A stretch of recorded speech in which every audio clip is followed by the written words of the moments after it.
यार ये जो क्वेश्चन है, ये क्वेश्चन बिलोंग करता है एरिया अंडर कर्व को, ठीक है। और इसमें दिए हुए हैं आपको 2 curves. So the first curve is about, ये जो आपको पहला कर्व दिया है वो है आपका सर्कल, और दूसरा कर्व दिया है वो है आपका पैराबोला। सर्कल और पैराबोला दिया हुआ है। सर्कल का जो इक्वेशन है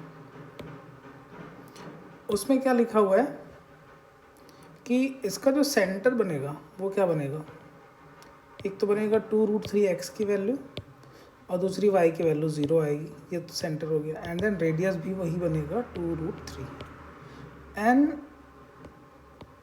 इन द सेम वे अगर हम इन दोनों इक्वेशन को सॉल्व करें, सर्कल और पैराबोला को, तो जो इंटरसेक्शन पॉइंट मिल रहे हैं x के, ठीक है, वो भी आपको वही मिल रहे हैं ±2√3। तो अब हम इस डायग्राम को ड्रॉ कैसे कर रहे हैं, स्केचिंग ऑफ द कर्व। सबसे पहले तो आप ये ऐसे पॉइंट जो है हम ड्रॉ कर लेते हैं, and circle is passing like this. ये एक रफ स्केच है, ठीक है। और वैसे ही हमारे पास जो दूसरा शेप है वो है हमारे पास पैराबोला का, और पैराबोला जो है वो कुछ इस तरह से पास हो रहा है। ये ग्रीन कलर का जो पैराबोला है ये ऐसा कुछ पास हो रहा है लाइक दिस, ठीक है। अब यहाँ पे जो एरिया बनाना हमको, ठीक है, यहाँ हमको जो एरिया निकालना है वो आपको ये कलर वाला एरिया निकालना है, ये पिंक कलर। बट ये दोनों ऊपर नीचे सिमेट्रिक है, तो कोई एक भी निकाल लेंगे तो उसका ट्वाइस कर लेंगे।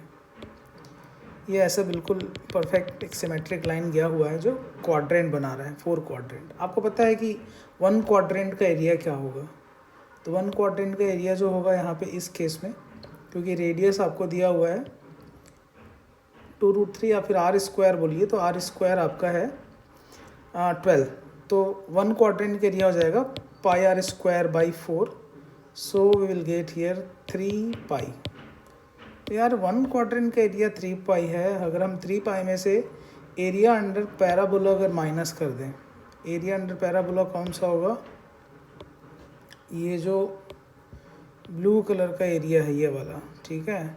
अगर हम ये माइनस कर दें तो हमें क्या मिल जाएगा, ठीक है, तो हम इसको माइनस कर देंगे और हमें वो परफेक्ट जो हम एरिया चाह रहे हैं वो हमको मिल जाएगा। तो स्टोरी ये है। और यहाँ पे जो सेंटर दिया हुआ है वो भी हम लिख लेते हैं। सेंटर यहाँ पे क्या बन रहा है, ये बन रहा है 2,√3,0। यहाँ पे भी ये सारे पॉइंट्स हम निकाल लेंगे। यहाँ पे ये जो पॉइंट मिल रहा है वो आपको मिल रहा है 2√3, रेडियस भी 2√3 है। यहाँ पे जो पॉइंट आएगा वो भी 2√3 माइनस 2√3 आएगा। तो ये पूरी डिज़ाइन तैयार हो गई। अभी इंटीग्रेट करना है। इंटीग्रेशन करने के लिए क्या करें हम, तो वही सीधे सीधे हम लिखना शुरू करते हैं। एरिया अंडर कर्व के लिए क्या लिखते हैं हम, so this will be like A for area, ठीक है, ए फॉर एरिया हो गया यहाँ पे। और ये एरिया किसके इक्वल हो रहा है, ये एरिया इक्वल हो रहा है आपके 3π में ऐसा माइनस कर रहे हैं जो भी, ठीक है, तो डबल कर देंगे ऊपर नीचे का एरिया, इसलिए double.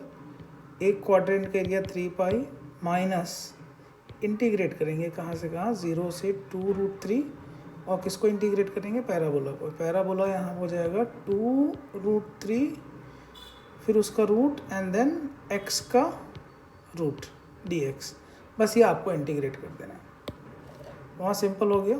Area is equal to twice of, फिर से वही 3π माइनस। आफ्टर इंटीग्रेशन देखो सबसे पहले तो ये है कि जो ऐसा कुछ जो आएगा, ठीक है, 2√3 इंटू रूट, ये तो इंटीग्रेशन से बाहर हो जाएगा।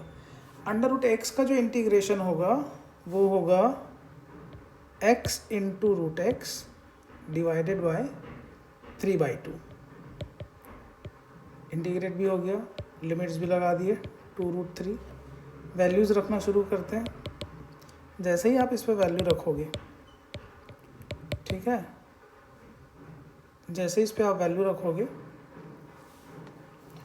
तो x की जहाँ जैसे ही आपने x की वैल्यू रखा यहाँ पे क्या हो जाएगा 2√3, और ये तो ये जो है आपका रूट वाला तो हिस्सा ख़त्म हो जाएगा खैर, क्योंकि ये भी तो अब आपका क्या है, जैसे आपने x की वैल्यू रखी है यहाँ पे, ये वैल्यू वो भी तो रूट x है ना, तो कुल मिला के यहाँ पे आ रहा है एक्स स्क्वायर आ रहा है। एक्स स्क्वायर अगर हम बोले यानी 2√3 का स्क्वायर अगर हम बोले तो वो कितना होगा, that is 12। So that is 12 और नीचे आपका आ रहा है 3/2, सो 3/2, बस इतना ही करना था और आपका आंसर आ रहा है this will be equal to 4 so 8, so 2 times 3 pi minus 8 is the answer. Option number first.